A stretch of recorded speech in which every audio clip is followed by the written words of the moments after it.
सीमा हैदर की जो प्रेम कहानी है वो उसका सच क्या है, सीमा हैदर का, ये सारी जांच एजेंसियां तलाश कर रही हैं। लेकिन इसी बीच सीमा हैदर जो है वो गायब हो गई है और लापता हो गया है उसका प्रेमी सचिन भी। सवाल ये उठा है कि आखिर सीमा हैदर सचिन को लेकर कहां चली गई है?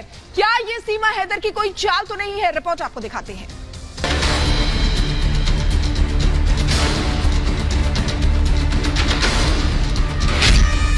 कहां गई सीमा हैदर? नहीं मिली सचिन के घर। पाकिस्तानी सीमा की नई चाल, परेशान कर रहे जासूसी पर सवाल।